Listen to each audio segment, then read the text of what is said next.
이름으로 기도 올리옵나이다. 아멘. 자, 오늘은 하나님 나라와 복음이라는 제목으로 말씀을 증거하겠습니다. 예수님이 공생애를 처음 시작하실 때, 그러니까 사역을 처음 시작하실 때 예수님이 입에서 나온 말씀은 하나님 나라 복음이었습니다. 예수님의 공생애 사역 내내 예수님은 하나님 나라가 어떤 곳인지 가르쳐 주셨습니다. 예수님이 기적을 많이 일으키셨잖아요. 기적을 일으키신 이유도 목적도 하나님 나라가 어떤 곳인지를 가르쳐 주기 위함이었습니다. 그러니까 기적 자체가 목적이 아니고 기적을 통해서 하나님 나라가 어떤 곳인지를 알려주신 것이거든요. 그러면 예수님이 십자가에 달려 돌아가시고 승천하시기 직전에 40일 동안 계셨거든요. 부활하고. 그때는 뭐 하셨을까요? 사도행전 1장에는 그때의 기록이 나오는데 40일 동안 하나님의 나라에 대하여 말씀하셨다. 이렇게 기록이 되어 있습니다. 종합해 보면 처음도 하나님의 나라, 사역 내내 하나님의 나라, 마지막 끝날 때도 하나님 나라 이것을 외치고 가르치셨던 겁니다. 그만큼 중요한 거겠죠. 오늘 마가복음이 처음 시작하면서 이렇게 시작합니다. 한번 읽어볼까요? 시작. 하나님의 아들 예수 그리스도의 복음의 시작이라. 네, 하나님의 아들 예수가 복음을 시작했다 이렇게 말하고 있고요. 14절 15절 말씀 읽어봅니다. 시작. 요한이 잡힌 후 예수께서 갈릴리에 오셔서 하나님의 복음을 전파하여 이르시되 때가 찼고 하나님의 나라가 가까이 왔으니 회개하고 복음을 믿으라 하시더라. 복음을 전파하셨다. 복음의 내용은 하나님의 나라가 가까이 왔다. 그러니까 복음을 믿어라 이렇게 선포하셨다는 겁니다. 그러면 예수님이 전파하신 하나님의 나라, 복음이 무엇인가 우리는 이 집중기도회 내내 공부하고 또 살펴보게 될 것입니다. 먼저 용어를 좀 살펴볼 필요가 있습니다. 하나님 나라 이렇게 말씀하셨는데요. 마가복음하고 누가복음에는 하나님의 나라라고 표현이 나오는데 마태복음에는 하나님 나라라는 말이 안 나오고 하늘나라 이렇게 나와요. 뭐가 좀 잘못된 걸까요? 왜 마가와 누가는 하나님의 나라라고 썼고 마태는 하늘나라라고 썼을까요? 그 이유는 이 마태복음을 기록한 마태 공동체, 그때 유대인들이 주로 많이 마태복음을 보았는데 그들은 이 하나님이라고 하는 이름 쓰는 것을 굉장히 두려워했습니다. 하나님이라는 이름을 쓰는 걸 굉장히 두려워했어요. 그래서 하나님이라는 말 대신에 다른 표현을 주로 썼습니다. 여호와의 이름을 망령되이 일컫지 말라 한 십계명 때문에 유대인들은 하나님, 여호와 이런 말을 쓰지를 못했어요.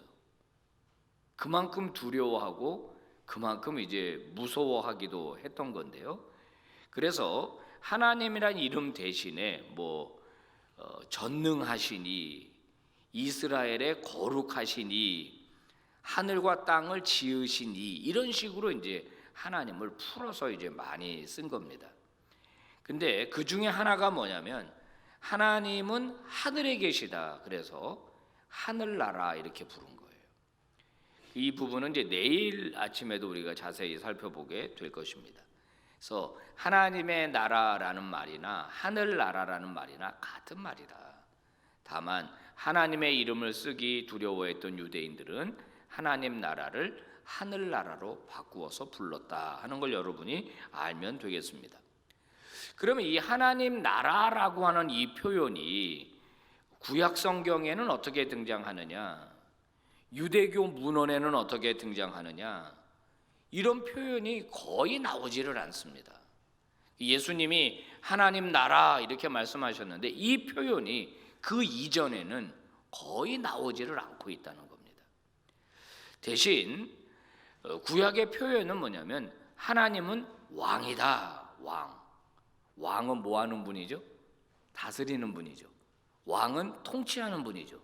그러니까 하나님은 왕이다. 하나님이 통치하신다. 그리고 우리는 그 백성이다. 이런 표현은 나옵니다. 하지만 딱 하나님 나라라는 표현은 나오지를 않아요. 자, 하나님이 왕이 되셔서 하나님의 나라를 다스리면 어떤 결과가 나타나는가? 정의가 나타나고 공의가 나타나고 평화가 나타나는 거예요. 하나님이 다스리면. 자, 그래서 하나님이 다스린다라고 하는 이런 표현이 구약 성경에 나오는 거예요. 예수님이 딱 오셔가지고 하나님 나라가 너희에게 왔다 이런 표현을 딱 쓰신 것은 그전에는 없었던 아주 새로운 표현, 새로운 개념 예수님이 선포하신 것입니다. 물론 구약이 말하고 있는 하나님은 왕이 되어 다스리고 통치한다는 의미는 그대로 가져가지만 하나님 나라라고 말씀하신 것은 예수님이 처음이다라고 하는 거예요. 그렇다면 우리가 복음 이야기하는데 이 복음이라고 하는 이 용어가 어디에서부터 기인된 것인가를 아는 게 중요합니다. 여러분, 복음이라고 우리가 한자어를 차용해서 쓰지 않습니까? 저 복자가 무슨 복자예요? 복복자입니다. 음은 소리 음자예요. 그러면 이걸 풀으면 복된 소리 이렇게 말할 수 있을 거예요. 영어로는 복음을 뭐라 그래요? good news라 그래요. good news. 역시 해석하면 좋은 소식이라는 뜻이거든요. 좋은 소식. 이게 헬라어로 유앙겔리온이라고 부릅니다. 유앙겔리온. 자, 이게 다 좋은 소식, 좋은 소식인데 이게 그러면 어디서부터 기인됐느냐? 여러분, 세 가지를 살펴볼 거예요. 첫 번째는 뭐냐면 전쟁에서 승리의 소식이 유앙겔리온, 복음이다라고 이제 그 기원을 말합니다. 고대에서 민족 간의 전쟁을 하는 것은 굉장히 중요합니다. 왜냐하면 나라 대 나라가 전쟁을 해서 그 승패가 갈리면 결국 그 나라의 운명이 갈리게 돼요. 전쟁에서 승리하게 되면 많은 부를 획득하게 되고 많은 영토와 많은 노예를 갖게 돼요. 하지만 전쟁에서 패하게 되면 어떻게 될까요? 완전히 망해버리는 겁니다. 아마 대부분의 남자는 다 죽게 될 거고 여자나 어린아이는 노예로 팔려가게 될 거고 돌봐줄 사람이 없는 연로한 노인들은 굶어서 죽게 될 겁니다. 노동력이 없으니까. 그러니까 전쟁에서 졌다라고 하는 것은 이건 완전히 나라가 멸망하는 거예요. 자, 두 나라가 전쟁을 합니다. 지금 전쟁을 하는 동안에 그 민족들은 진짜 긴장을 하면서 기다리고 있는 거예요. 이제 저쪽에서 전령이 막 말을 타고 오고 있습니다.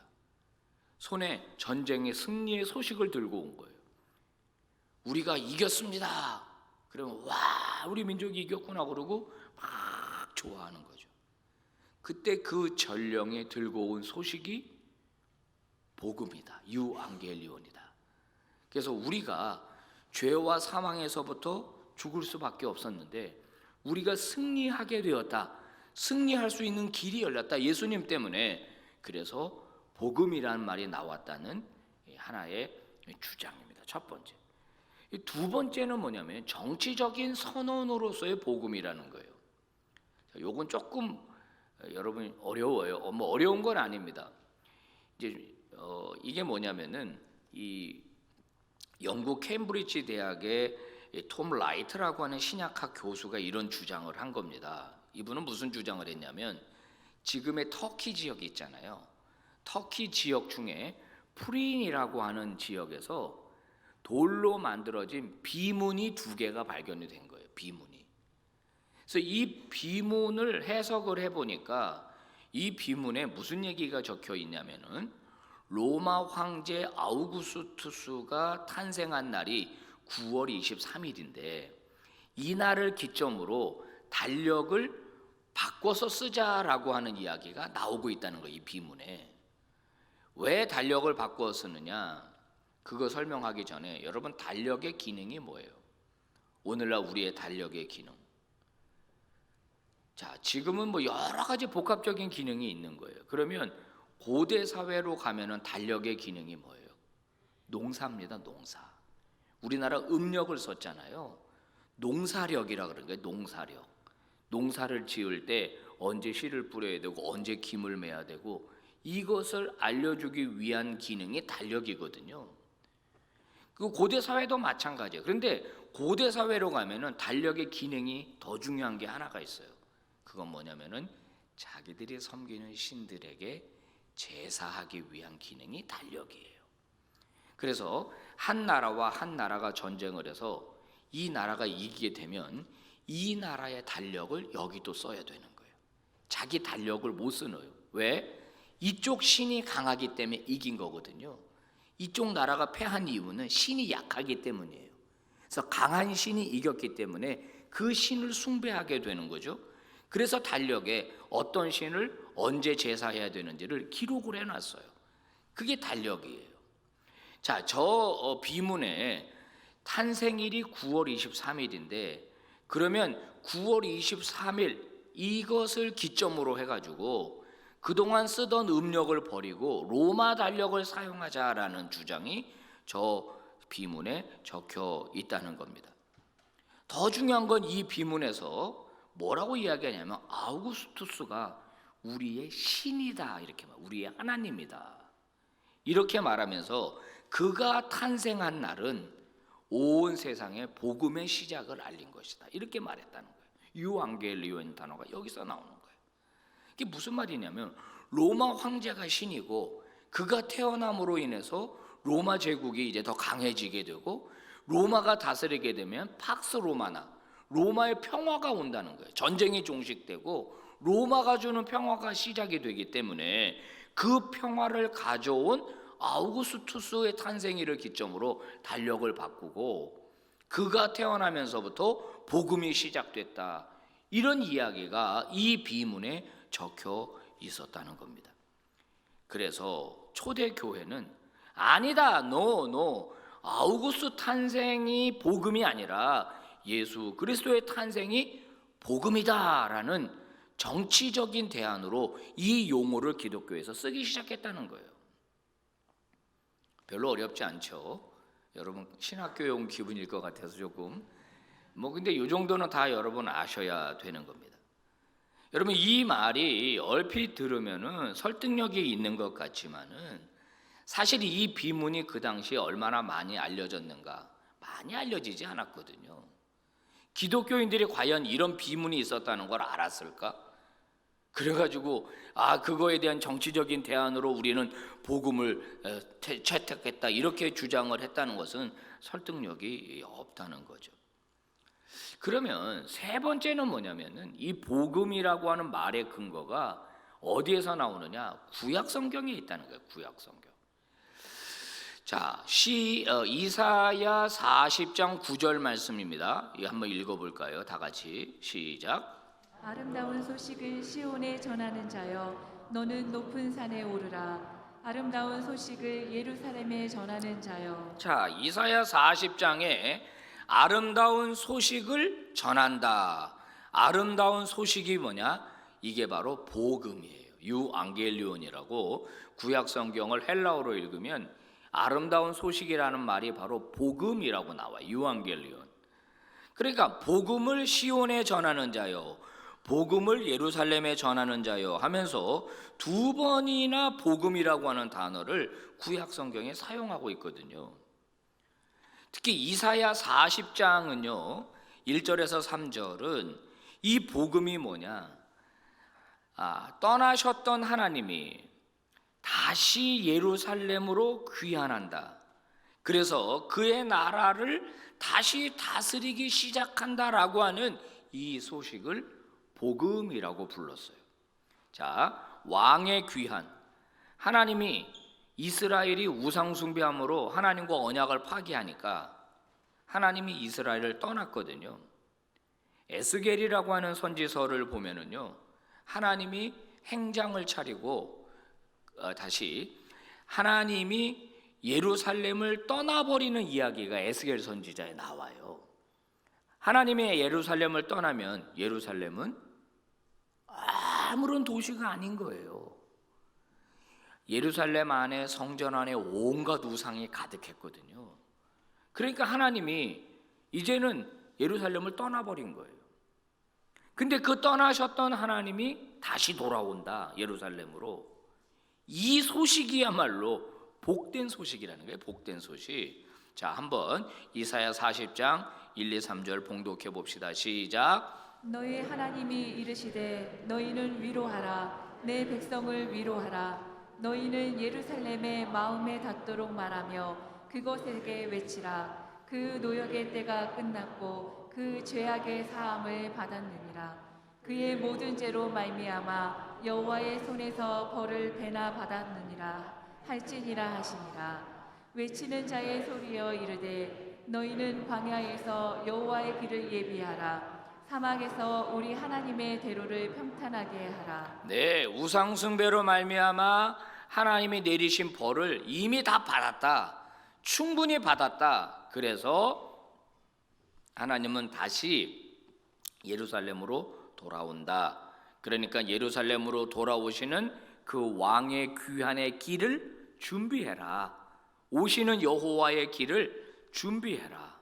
그래서 굽은 길은 평평하게 만들고 낮은 길은 메꿔가지고 돋우고 높은 산은 깎아가지고 낮추고 해서 왕이 편안하게 오실 수 있도록 길을 만들어라 하는 이야기를 지금 하고 있는 겁니다. 여러분, 신약 성경뿐만 아니라 바울 서신도 마찬가지고요. 성경, 신약 성경 전체는 예수님이 이 땅에 오신 것을 하나님이 오신 것으로 보았습니다. 임마누엘이라 하리라. 예수님이 오심을 임마누엘, 뭐죠? 하나님이 우리와 함께 하신다. 오신 분은 예수님인데 예수님이 오셨는데 하나님이 우리와 함께 하시는 것으로 본 거예요. 예수님이 오신 것은 하나님이 오신 거예요. 그래서 예수님의 오심, 그래서요 여러분 세례 요한을 가리켜서 뭐라고 말했습니까? 길을 닦는 사람이라고 그랬어요. 길. 마태복음 3장 3절이죠. 한번 봉독해 봅니다. 시작. 그는 선지자 이사야를 통하여 말씀하신 자라 일렀으되 광야에 외치는 자의 소리가 있어 이르되 너희는 주의 길을 준비하라 그의 오실 길을 곱게 하라 하였느니라. 네, 금방 읽었던 이사야 40장에 있는 말씀을 그대로 차용해서 그가 누구예요? 세례 요한이에요. 세례 요한은 선지자 이사야가 예언한 것처럼 주의 길을 준비하라, 오실 길을 준비하라 한 것처럼 예수님이 오셔서 사역할 수 있도록 미리 그 길을 준비한 사람이다라고 마태복음이 세례 요한을 소개하고 있는 겁니다. 그러니까요, 초기의 유대 기독교인들은 이사야의 말씀에서 바로 하나님이 귀환하신다라고 하는 이 소식이 복음인 것처럼 하나님의 아들 예수님이 하나님이 되어서 우리 가운데 오셨다라고 하는 이 소식, 이것을 복음이라고 기독교인들이 부르기 시작했다는 거예요. 복음, 유앙겔리온이라고 불렀다는 거예요. 이거는 전쟁 소식 이야기도 아니고 또 로마 아우구스투스에 대항하는 정치적인 소식도 아니고 이것은 하나님이 다시 우리에게로 오셨다. 그분이 바로 예수님이다. 그분이 오셔서 이 땅에 하나님의 나라가 이제 시작이 됐다라고 가르쳐 주었고 그것이 복음의 기초가 되었다는 겁니다. 죽을 병에 걸린 사람에게 복음은 무엇일까요? 당신을 치료할 수 있는 치료약이 있습니다. 당신은 고칠 수 있습니다. 당신은 나을 수 있습니다. 이게 복음이죠. 그렇지 않겠어요? 죽을 병에 걸렸어요. 당신 3개월밖에 못 삽니다. 그래서 나는 이제 곧 죽구나. 그러는데 와가지고 신약이 발견됐습니다. 이 약을 당신이 맞으면은 당신은 살 수 있습니다. 아멘, 할렐루야, 그거 아니겠어요? 사형 선고를 받은 사람, 하루하루 사형 날짜를 기다리고 있는데 당신 사면됐습니다. 당신 사면됐습니다. 이게 그 사람에게는 복음일 겁니다. 성경은 인간이라고 하는 존재가 하나님을 떠나서 죄를 지을 수밖에 없는 존재가 되었고, 그 결과 인간은 심판받아서 영원한 지옥 형배로 떨어질 수밖에 없는 운명이라고 말하고 있습니다. 그러면 도대체 인간이 지은 죄라는 게 뭡니까? 제가 늘 강조합니다마는 죄의 본질과 죄의 현상은 달라요. 죄의 본질은 뭐냐? 우리가 죄 그러면 여러 가지 죄들을 생각합니다. 남을 증오하고, 남을 욕하고, 생각으로 죄를 짓고, 거기다가 남의 것을 빼앗고, 거짓말을 하고, 때리고, 죽이고, 이게 죄인 것은 틀림이 없죠. 이 죄, 생각도 죄입니다. 근데 이 생각을 말로 하면 그 죄는 더 강력해지는 거예요. 말로 하기보다는 이걸 행동으로 옮기면 이 죄는 더 강력해지는 거예요. 생각과 말과 행동으로 이어질수록 더 큰 파괴력을 가지고 있거든요. 그래서 우리가 살아가는 이 세상에 죄악으로 꽉 차 있는 거예요. 여러분, 길 가다가 고양이 만나면 무서워요? 사람 만나면 무서워요? 사람 만나면 무섭다고. 개보다 사람 만나는 게 더 무서워요. 그런 세상이 됐어요, 지금. 얼마나 세상이 악해졌는지 모릅니다. 이런 죄는 죄의 본질이라고 보기가 어려워요. 이거는 죄의 현상이라고 봐야 되는 거예요. 그러면 죄의 본질이 뭐냐? 하나님에 대한 인간의 옳지 못한 태도가 죄라고 하는 거예요. 죄. 자, 성경에는 인간은 하나님의 피조물이다, 하나님은 인간을 창조한 창조주다라고 말하고 있거든요. 그러면 피조물인 인간은 자기 의지에 따라 자기 힘을 가지고 살아가면 안 되는 거예요. 하나님으로부터 생명을 부여받은 존재이니까 자신의 생명을 영위하려면 창조주 하나님에게 의존하는 태도를 가져야 돼요. 창조주 하나님을 인정하고 그분을 의존하는 태도를 가져야 인간에게 생명을 주신 하나님으로부터 그 생명을 계속 영위할 수 있도록 우리가 살아가는 거거든요. 이런 태도가 바로 올바른 태도예요. 그런데 인간이 그 하나님을 거부해요. 하나님을 인정하지 않아요. 하나님의 뜻대로 살려고 하지 않아요. 그것이 죄의 본질입니다. 결국 인간은 자기가 하나님이 되려고 하는 거예요. 여러분, 가만히 생각해봐요. 우리가 다 그렇다니까. 우리가 다 그래요. 자기가 하나님이야. 자기가 싫으면 싫은 거예요. 자기가 좋으면 좋은 거예요. 자기가 나쁘다고 하면 나쁜 거예요. 판단의 기준이 어디에 있어요? 자기에게 있다니까요. 그게 바로 죄의 그 영향력이 우리 안에 들어와 있어요. 이것은 뿌리가 뽑힌 나무와 같습니다. 나무는 뿌리가 뽑히면은 금방 죽지는 않아요. 얼마 동안 잎은 푸르러요. 얼마 동안은 살아 있어요. 거기에 달린 열매도 그냥 달려 있어요.